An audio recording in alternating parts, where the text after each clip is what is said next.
ایران پر حملے کی تیاری یا دباؤ ڈالنے کی حکمت عملی. امریکی B-2 بمباروں کی مشکوک نقل و حرکت. 2 امریکی B-2 بمبار طیارے میزوری سے روانہ. ہوائی میں ری فیولنگ بھی مکمل. B-2 بمبار 30,000 پاؤنڈ وزنی بنکر بسٹر بم لے جانے کی صلاحیت رکھتے ہیں.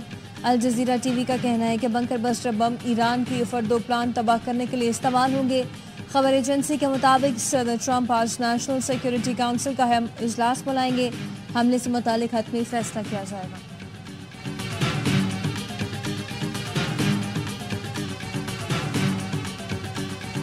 اسرائیلی جارحیت سے عالمی امن کو خطرہ ہے. عالمی برادری اسرائیل کو روکے. پاکستان نے ایک بار پھر ایران کے موقف کی حمایت کر دی.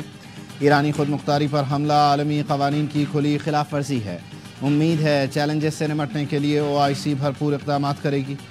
نائب وزیر اعظم اسحاق ڈار کا OIC وزرائے خارجہ اجلاس سے خطاب. کہا غزہ میں اسرائیلی مظالم ناقابل برداشت ہو چکے.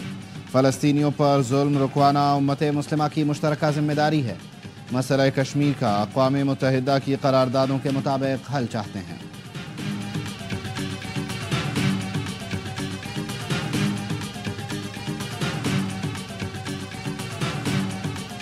دوستی کی لازوال داستان. ترکی اور پاکستان. ترک صدر طیب اردوان کا اسحاق ڈار فیلڈ مارشل عاصم منیر کا ہاتھ تھام کر پاک ترک یکجہتی کا پیغام.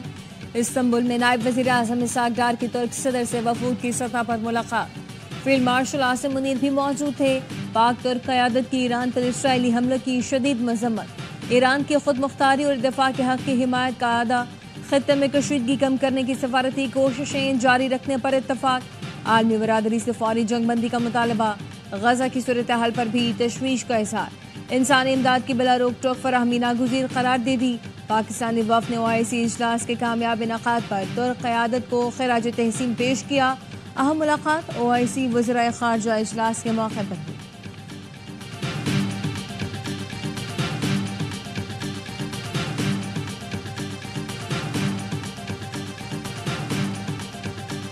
اسرائیل کا تہران میں امام خمینی کے مزار کے قریب حملہ. پاسداران انقلاب کے ہیڈ کوارٹر پر میزائل داغے گئے. حملے میں حسن نصر اللہ کے باڈی گارڈ ابو علی خلیل کو بھی نشانہ بنانے کا دعویٰ کیا گیا.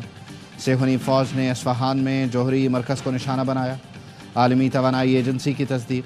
اسرائیلی حملے میں ایران کے ایک اور ایٹمی سائنسدان شہید. مہر نیوز کے مطابق ایسار طباطبائی تہران پر کیے گئے حملے میں اہلیہ سمیت شہید ہوئے. اسرائیل کا ایرانی القدس فورس کے 2 کمانڈر سعید ایزدی اور بہرام شہریاری کو شہید کرنے کا دعویٰ. ایرانی وزارت صحت کا کہنا ہے اسرائیلی حملوں میں اب تک 430 ایرانی شہید، 3,500 زخمی ہو چکے.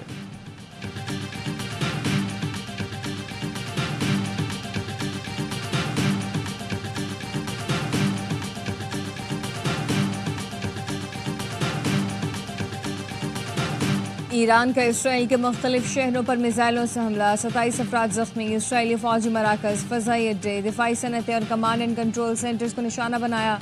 تل ابیب کی عمارت میں آگ بھڑک اٹھی. جنوبی و شمالی اسرائیل پر 30 میزائل داغے. تل ابیب، مقبوضہ بیت المقدس اور ایلات میں بھی سائرن کی آوازیں سنی گئیں.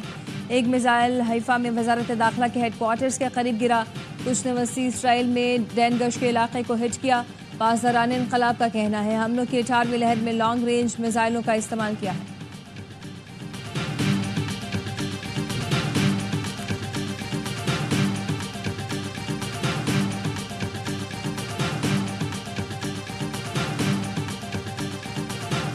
اور روسی صدر کا ایران کی حمایت جاری رکھنے کا اعلان.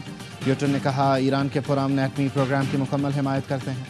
پرامن مقاصد کے لیے جوہری ٹیکنالوجی ایران کا حق ہے. ماسکو اسرائیل ایران جنگ میں مداخلت نہیں کرے گا. اسرائیل کو بارہا بتا چکے ایران جوہری ہتھیار نہیں بنا رہا. فرانس کے صدر میخواں کا ایرانی ہم منصب سے رابطہ. فرانسیسی صدر کا کہنا ہے ایرانی صدر نے جوہری پروگرام پر مذاکرات تیز کرنے پر اتفاق کیا ہے. یقین ہے جنگ اور بڑی تباہی سے بچنے کا راستہ موجود ہے.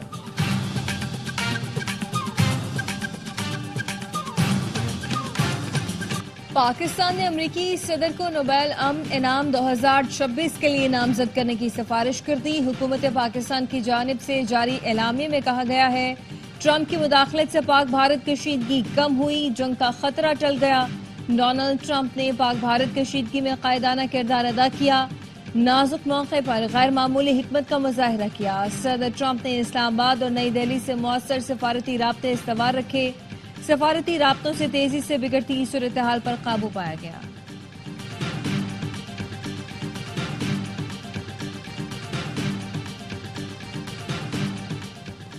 امریکہ میں فلسطین حامی مظاہروں کے رہنما محمود خلیل ضمانت پر رہا۔ ٹرمپ انتظامیہ نے محمود خلیل کو قومی سلامتی کے لیے خطرہ قرار دے کر ملک بدری کا حکم دیا تھا۔ محمود خلیل 3 ماہ سے لوزیانہ کے حراستی کیمپ میں تھے۔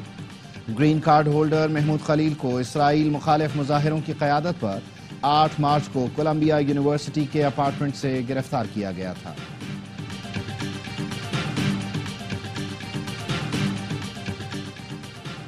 مودی سرکار کی ہٹ دھرمی برقرار، بھارتی وزیر داخلہ کا سنتاس معاہدہ بحال کرنے سے انکار۔ امت شاہ کہتے ہیں پاکستان سے سنتاس معاہدہ کبھی بحال نہیں کریں گے۔ پاکستان جانے والا پانی نہر بنا کر راجستھان لے جائیں گے۔ پاکستان کو وہ پانی نہیں ملے گا جو اسے مل رہا تھا۔ ترجمان دفتر خارجہ نے امت شاہ کا بیان بین الاقوامی معاہدوں کے خلاف قرار دیا۔ کہا سنتاس معاہدہ کوئی سیاسی انتظام نہیں بلکہ بین الاقوامی معاہدہ ہے۔ پاکستان جائز حقوق و مفادات کے تحفظ کے لیے تمام ضروری اقدامات کرے گا۔ پاکستان بھارت کو اپنا پانی روکنے نہیں دے گا۔ بھارت کو پانی روکنے کا اسٹرکچر بنانے میں وقت لگے گا۔ وزیر اعظم کے مشیر رانا ثناء اللہ کی پروگرام اعتراض ہے میں گفتگو۔ پختونخوا کے بجٹ پر کہا بجٹ منظور نہ ہوا تو آئین اپنا راستہ اختیار کرے گا۔ یہ کوئی جواز نہیں کہ بانی سے ملاقات کرائیں ورنہ اسمبلی کام نہیں کرے گی۔ آئینی ذمہ داری پوری نہ ہوئی تو ان کو نتائج بھگتنا پڑیں گے۔ بجٹ منظور نہ ہوا تو خیبر پختونخوا حکومت تحلیل ہو سکتی ہے۔ بانی سے مشاورت کے بغیر خیبر پختونخوا کا بجٹ منظور نہیں ہوگا۔ ایمرجنسی نافذ کرنے کی کوشش کی تو حکومت ایک دن بھی نہیں چل سکے گی۔ مشیر اطلاعات کے پی بیرسٹر سیف کہتے ہیں خیبر پختونخوا اسمبلی تحلیل کرنے کا اختیار صرف وزیر اعلیٰ کے پاس ہے۔ عوام اپنے مینڈیٹ کی توہین کسی صورت برداشت نہیں کریں گے۔ اسلام آباد اور بالائی علاقوں میں پری مونسون بارشیں، دارالحکومت میں موسم سہانا ہو گیا۔ ہری پور مانسہرہ میں بھی بادل برسے۔ بنیر اور مراکنڈ میں بارش سے گرمی کا زور ٹوٹ گیا۔ لوئر دیر میں تیز بارش کے دوران آسمانی بجلی گرنے سے ایک شخص جاں بحق۔ باغ آزاد کشمیر اور گرد و نواح میں بھی موسلادھار بارش سے گرمی کی شدت میں کمی آئی۔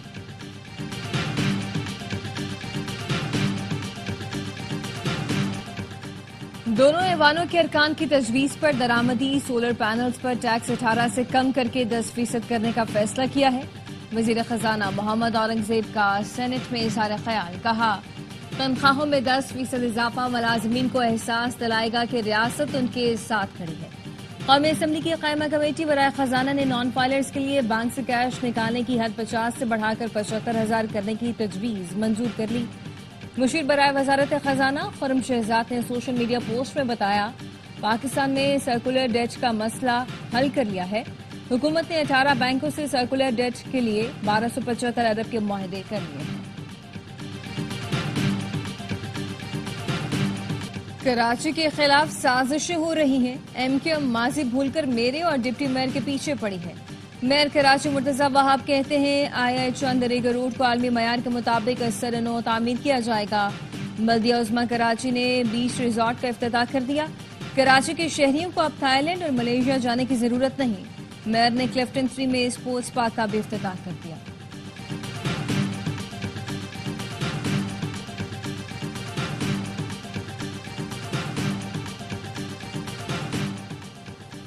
پیپلز پارٹی نے 17 سال میں کراچی کو 300 بسیں دی۔ تعلیم، صحت، ٹرانسپورٹ اور بنیادی انفراسٹرکچر نہیں، پورے شہر کو کھود کر رکھ دیا گیا۔ ہر طرف ماحولیاتی تباہی پھیلی ہوئی ہے۔ امیر جماعت اسلامی کراچی مرم ظفر خان کہتے ہیں کراچی سے ایم کیو ایم کو 15، پیپلز پارٹی کو 7 نشستیں دی گئیں۔